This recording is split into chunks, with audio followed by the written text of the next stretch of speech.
Welcome to Basic Brewing Radio for Thursday, May 30th, 2024. I'm James Spencer. Here at Basic Brewing Radio, we're all about home brewing. This week, Steve Wilkes helps me evaluate and experiment. What happens when you add priming sugar to bottles that have been filled from the keg? Does priming keg-filled bottles help with carbonation? Does it help with oxidation? Does it create bottle bombs that shred your hands? Will we answer any of these questions? Stay tuned to find out. If you want to support us financially, check out patreon.com/basicbrewing, and many thanks to everybody who's helping out in that way. If you go to patreon.com/basicbrewing, you can see a long list of stuff that you can access if you sign up as a supporter. Many thanks to the new Patreon subscribers who are signing up every week. Your help is very much appreciated. Financial supporters have already seen the early release of the video where Steve Wilkes and I taste his super simple spring Kolsch that Chris Colby and I designed on this show a while back. Really easy beer to put together and to brew, and it was delicious as well. Steve, Chris, and I are set to get together later this week to taste that beer and to formulate the next recipe in that series. And I throw caution to the wind and send Chris one of my 100% wheat raw white IPAs to try. Will he poop on that one too? I don't know. I haven't recorded it yet. Financial supporters also got the recipe for Steve's Kolsch and a special subscriber-only bonus video where we make a black velvet cocktail with sparkling wine and Steve's Oat Stout. Very tasty as well. If you've seen the news about tornadoes and severe storms in northwest Arkansas recently and were worried about us, the storms hit one county north of us. So we're fine, but in Benton County, people lost their lives, their homes, their businesses. It's just terrible. Ozark Brewing's warehouse was apparently damaged, but they're okay. Great to see the breweries that didn't have any damage in the area reaching out to feed people and to take care of people and to give a safe place for families to gather while they're getting their lives together. That's not a big surprise. As we know, beer people are good people. And they come together and help when it's needed. I know lately there have been a bunch of tornadoes and severe storms across the country. Susan and I have been glued to YouTube in the evenings watching storm chasers like Reed Timmer intercepting, incredibly dangerous storms. It's like, they don't even have it's almost like they don't even have to try hard to get these, to find these tornadoes, follow them. But anyway, I hope that everybody listening is unaffected and stays safe as spring roars along around us. On the positive side of things, there's good news for Kvike fans from our friends and sponsors at Imperial Yeast. Casey at Imperial tells me that A37 POG has been extended as the seasonal yeast through August. I love that. A37 POG is Ebegarden Kvike. Matt Giovanisi and Josh Secor and I got together yesterday to formulate the recipe for a double IPA that you'll hear next week that I plan to brew with POG on the hot porch. Those warm fermentation temperatures should bring out a ton of tropical fruit character to pair with the tasty hops that we picked out. No spoilers. And those 200 billion cells of POG should have a great time zipping through that beer without a starter, even though it's a high-gravity recipe. I can't wait. And that beer should be ready to drink in a very short period of time, I predict. Ask your local homebrew store about A37 POG from Imperial Yeast and check out all the dependable deliciousness at imperialyeast.com. That's imperialyeast.com. Okay, this experiment came from wondering, what can I do to make my keg fills better? I've been sending beers out across the country, and I'm always, apologizing for any lack of carbonation, especially. So I decided to do a little experiment to add a bit of priming sugar to my keg fill bottles. Get all your bodily noises out of the way. I can't help it. I'm of that age. Steve Wilkes, welcome back to Basic Brewing Radio. Oh, are we on? I thought Okay. Somebody sit on a duck? You try crossing a duck, and I'll tell you why a duck. No, what's the line? You try crossing a chicken, and I'll tell you why a duck. We haven't even started drinking. At least I haven't started drinking. I don't know about you. No, but I've been to 2 liquor stores. Just by osmosis. That's right. We're sitting here. We've got time to kill before our 2 o'clock interview with Mike Tonsmeyer. I'm really excited about that. So I thought, we've got this little experiment here. And here's our control. Cheers. Oh, okay. Cheers. Let's taste this. This is the Hoppy Raw Ale right off the keg. Okay. And that is a lovely beer. It is nice. I think the hops have calmed down a little bit but it's been on the keg since the 22nd, and this is the 17th, so almost a month. Yeah. So you would expect it to fade a little bit. Yeah, but it's really good. In fact, I might like it better than when it was younger. Huh. This is good. Yeah, it's nice, full-bodied. We've done a video episode on how it was made, so if you're curious on how it was made, you can go to that. Oh, that's really good. So what I've got is 3 bottles. Okay. And I will tell you that it's the same beer. Okay. They're just in bottles. The same beer from the same keg. Ah, okay. They're just in bottles, and they were bottled on the 5th, so about 12 days ago. Yeah, 12 days ago. Okay. I put this beer in those bottles from the keg. Okay. And the experiment, I haven't told you what the experiment is because I don't want to, I want it to kind of be a surprise. But the experiment is to compare the 3 bottles against the control. Okay. So these are keg fills. And we'll start with the one labeled 0. 0. And it had a nice little hiss coming out of it. And I guess whoa. So a keg fill is not fermented in the bottle. No, it's not bottle conditioned. So what I did was I sanitized the bottles. Mm-hmm. I cooled them down in the refrigerator to make them nice and cold because I don't have one of those fancy balance pressure bottle filler counter pressure bottle fillers. Yeah.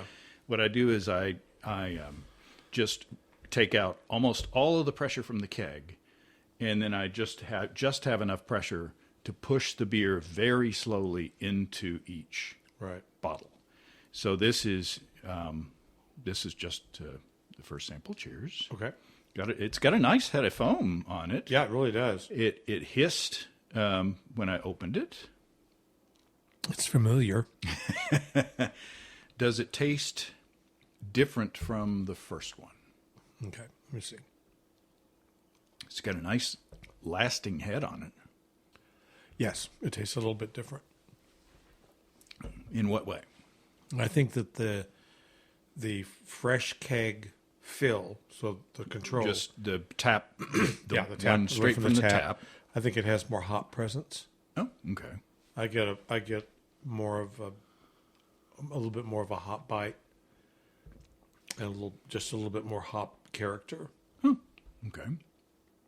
I think the one from the bottle is a little colder, so yeah, I don't know if that has something to do with it. It could be.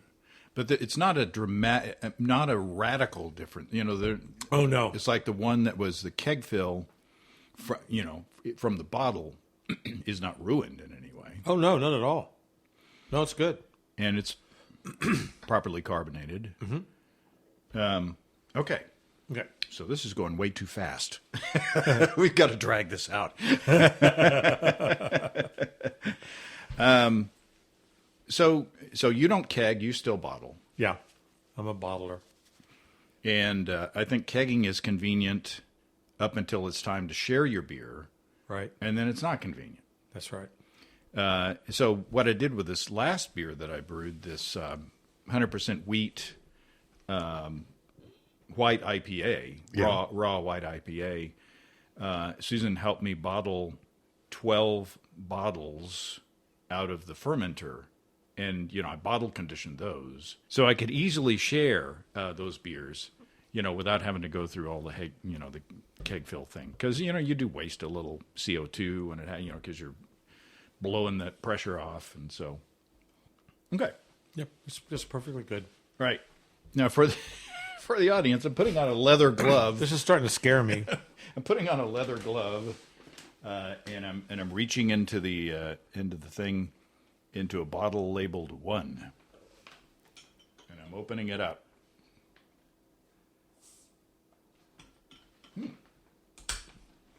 Not significantly more hiss.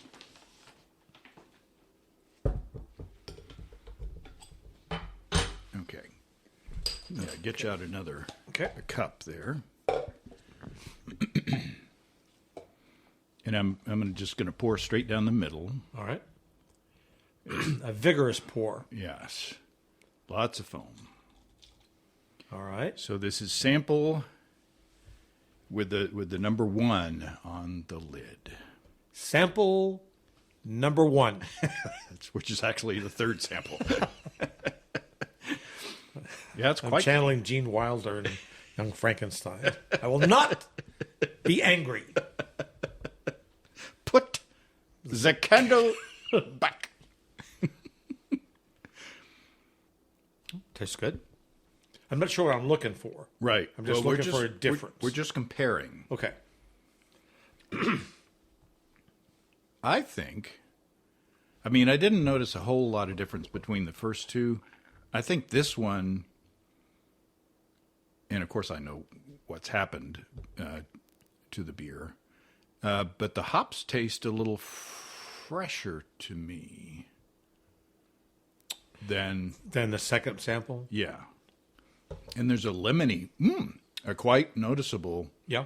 lemony character that I didn't get as much of on even the first two. Even the one straight from the keg. Now the third sample seems to be. It seems to be the least carbonated, although it has an excellent head. But I don't get that little bit of CO2 bite. Kind of that little sharpness from a real, I don't know, like club soda kind of. I'm trying, Yeah, kind of thing. I understand. And but this one seems almost watery compared to the other two. I don't Really? a little bit, yeah. Huh. Interesting. But I'm assuming that that's not possible. Meaning, you didn't water it down. No. Yeah, okay. But it's lovely. It does have a little lemon character. The second sample out of bottle labeled 0 to me is a little duller. I agree. The flavor is a little more dull. Yeah, I agree with that. Go back to the very beginning. The one fresh out of the keg, it may be, and maybe because the temperature is different, but it seems kind of a little lifeless to me. Oh, wow. Let me evaluate it based on those parameters. We're going to be smashed by the time we talk to Mike Tonsmeyer. Now, see, I still kind of like it the best. Although in the second sample, I get a really nice bouquet off of it. I really get a big hop hit, bouquet-wise. It's noticeably colder. I think I keep my kegerator, quote unquote warm, because I want to actually taste the beer. So it's probably upper 40s, and these beers came out of the beer fridge in the garage. So, Probably mid-30s. Yeah, it's below 40 degrees. Yeah. So that may be Yeah. part of the issue. I'm getting kind of some kind of a bite off the cold of it. Well, the biggest difference that I sense so far, and again, I'm not even sure what I'm looking for exactly, but the biggest difference that I get so far is that the third sample seems to be, and it's not really a good term, but I don't have a better one. It seems to be the least carbonated. I think but it's clearly well carbonated. That's the weird thing. If it was a video, it'd be easier because it's got a great head on it.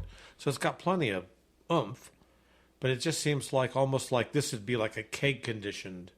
Huh, interesting. I don't, that's just how it's hitting me. Yeah, and it it didn't hiss as much as the first one. But I like the flavor of number 3, the bottle with the 1 on it. I like the flavor the best. I think it's very bright. It's the brightest, yeah. It's citrusy, lemony. There's a little bit of tropical fruit character. Yeah, it's almost like in the first and second samples, compared to the third one, it's like the third one has had the DANK, dankness, taken out. There's a little bit of dankness, or that kind of IPA. At the very end, you get a pretty lingering hop presence. It seems like the third sample, that dankness is mitigated. Huh, interesting. That's so, and therefore it seems brighter. Yeah, okay, I can see that. Now that it is bright. It's very bright. I think it's my favorite of the 3. I thought that I was going to like the just fresh out of the keg one the best. I don't know. Weird. Okay. Are we ready for the next sample? I'm always ready for the next sample. Unless it's a curry beer. This will be a junior sample. Okay. Now this one has the number 2 on the lid. Did you use BR549? Yeah, the yeast. The yeast. Yeah. Okay. Now let's see if we can hear it. Oh well, it's about a similar hiss to the others. The hiss test. It's not foaming up in any way. I noticed you even managed to use the same exact bottle. That's attention to detail. Well, there is a reason for that. Okay. See, I'm on to something. Yeah, that's a good catch. Okay, so this is the bottle with the 2 on the boy, and the foam is really. This is like a Burma Shave commercial. You just see signs for this. Just signs everywhere. Sequential signs for this beer on the side of the road. Cheers. Cheers. Yeah, you could shave with this. This is quite foamy. Just as an aside, you can cure athlete's foot with shaving cream. Can you? Yeah. Really? Yeah. Huh. It's an antifungal? Yeah. Huh. Why would that be? I don't know, but a medic told me to do that one time. Oh, in the Army? Yeah. Oh, I'll be for done. Sure. He said, so like, you got a little fungus down there? Shave Rub your some feet. Burma Shave in that. Put some cologne on it. Spray a little Windex on it. Yeah, there's nothing more bracing than cutting your face and then rubbing alcohol in it. It's like Home Alone. Yeah. Macaulay Culkin. Okay. All right, so this is the 4th sample. They're all delicious. I mean, they're all really good. This one, at the moment, seems to be kind of between number 2 and number 3. Interesting. Flavor-wise. In terms of presence, hop presence. They all seem to have about the same malt character to me. Well, actually, the third sample seems... It's just overall lighter, fresher. No, fresh isn't the right word, because they're all fresh. It's lighter. It's citrusy. It's a little bit. I don't know. Like, what did you? It seems to have a lift to it. Did you like brew it with Zoloft? I just out of curiosity. Now, if we look at the beers, they all look the same. Mm-hmm. The head on the 4th one, the one I just poured, is rocky. Yep. Hey, Rocky, watch me pull a rabbit out of this hat. It's rocky. It's sticking around forever. Mm-hmm. So appearance, the color is similar. Yeah. Do we notice any difference in, say, the aroma? I mean, my nose doesn't work anymore, as I've said many times on the show. This 4th one is very, very citrusy smelling. It's got the biggest hop aroma. And even these first three that have now been sitting out for a few minutes don't have the hop character in the bouquet that the fourth sample does.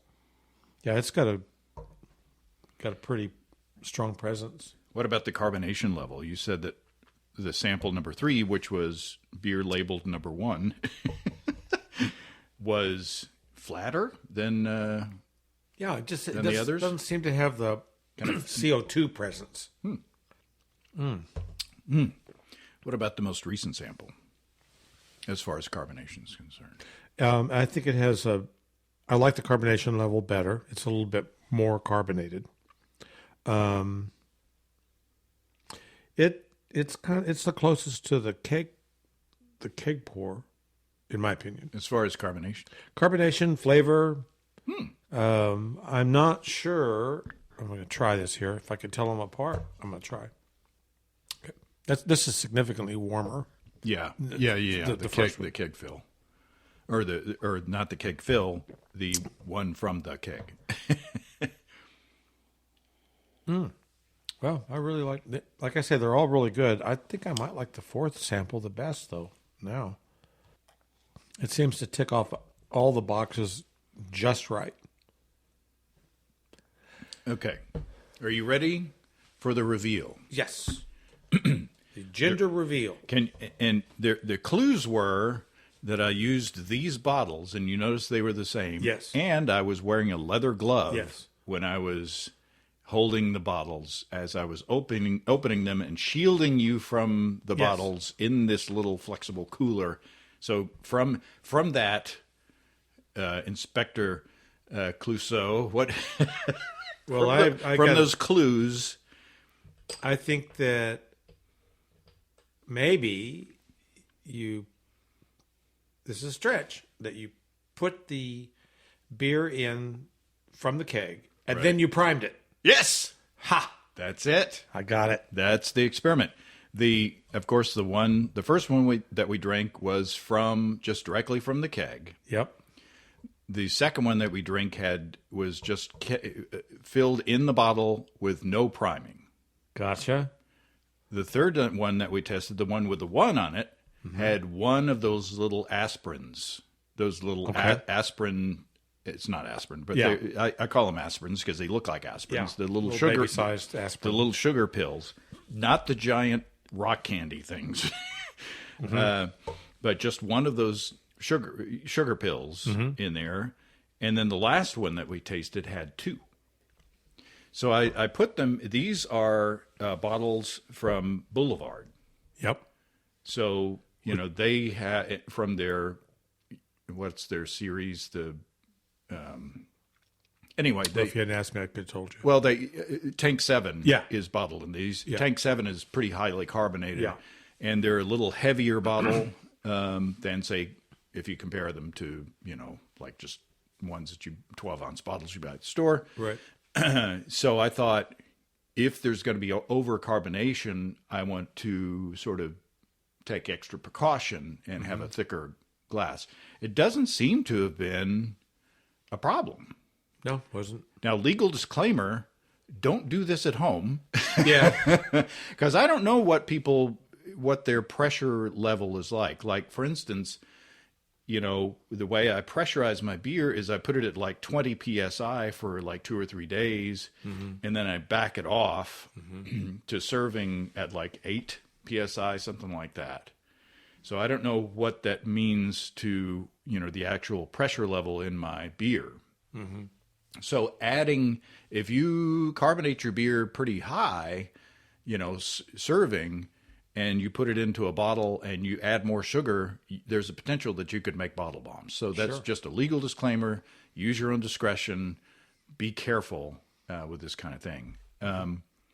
But the reason I did this was because, I was sending beer across the country to Chris Colby and,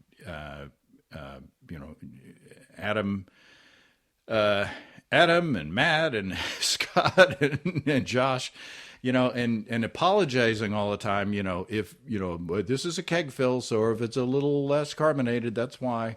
And so what I wanted to do was Number one, to maybe boost the carbonation a little bit to make up for whatever was lost in the bottling process, and also to protect the beer from oxidation.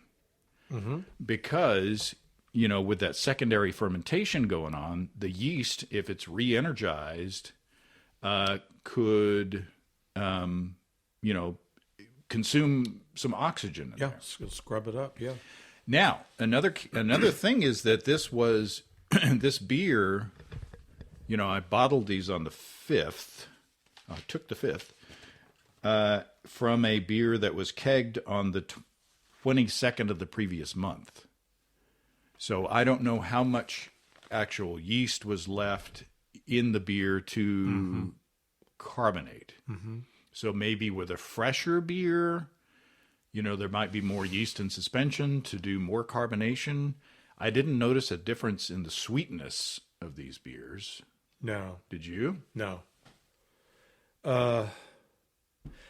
And, if we hadn't been sitting here, trying to really do a sensory panel and you just poured me these beers, I wouldn't have known there was a difference. Just like, say, standing around at a party or something, I wouldn't have said, "Oh, this is a different beer." They're that close together, and they should be. But I thought that the last sample, which would have had the most post carbonation, right? I thought that was the best beer. I think so too. I liked this the third and fourth samples, the ones that had priming sugar. I did too. I thought they were better than the one without priming sugar. I don't know if they were better or not than the control, which is the one straight out of the keg. But overall, I liked the fourth one better. I just thought it ticked all the boxes. I think that the primed beers had more fruit character. Yeah. Definitely more lemony character. Maybe, is that because the yeast was, the POG was working again and created more flavors in the bottle while it was sitting in the bathtub, I put them in the bathtub in case it blew up. I think probably so. And as far as having enough yeast still in suspension, I think absolutely there's enough yeast still in suspension. And at some point, I mean, if there's enough yeast to cause another fermentation, then it wouldn't matter. And of course, these numbers are just made up. Whether there was 1 million cells or 1.5 million cells, it's going to catch up. Yeah, and fully ferment out to its. Especially with Kveik. Yeah, exactly. Because I've heard that you can underpitch Kveik severely. Yeah, and it'll still be happy. It'll still be good. It's like the indestructible yeast. It won't stress out. Yeah. So if you underpitch, I don't know, just a regular old yeast strain, you'll get a stress flavor out of it. You'll get those phenolic-y weirdo flavors. But no, I think it was great, and that's a cool thing to have thought of. I would never have thought of doing this. Of saying, well, what if I kind of double primed it in a way? Mm-hmm. Well, in the future, I'm going, since I'm sharing all these beers, I think if the this white IPA turns out well, if the bottles that that we bottled and primed in the bottle, if they compare favorably to what's in the keg, I'll continue to do that. But as a fallback, if I run out of those bottles, and I want to make sure that if I keg or if I bottle off the keg, and I want to make sure that the beer tastes fresh and is it has a guard against undercarbonation. Mm-hmm. I think maybe this is a thing to do. Well, based on this rather limited study, a study of one, it appears to work, because that fourth sample is definitely different And I mean, they're all different, but that one had the most priming sugar added to the 12 ounce, or I guess it's a 12 ounce pour. Yeah. And I wonder if your observation about scrubbing, like protecting it from oxidation, because it is very valid, because it seems to be the freshest of all four in some ways. To me, it just has that kind of commercial bright tankness to it. Like when you go to a good brewery, they pull it off the bright tank, you're like, wow, I didn't know that beer could taste this good. That's how that beer strikes me, the fourth one. Very fresh. Very fresh, yeah. And so I wonder if that little extra in the bottle conditioning didn't scrub up some oxidation, maybe that came from pouring the beer. Yeah. Just a little bit. Now, don't get me wrong. All four beers are just fine. Yeah. We're really splitting hairs. But yeah, I mean, I don't know, if you were going to do, say you're a competitive brewer. Oh, yeah. And you wanted to make sure that you were sending off what was a keg fill, that would be a good technique, maybe, to just pop it up just a little bit. I don't know if anybody, I'd be interested to hear if anybody has used this trick. Surely somebody has. I mean, in the history of homebrewing, especially over the past 20 years, surely somebody has said, but I did a search, and I couldn't find it. Well, it might be. I mean, it's one of those things that you would it would never have dawned on me, because the beer's already carbonated. I would never have thought to. Right.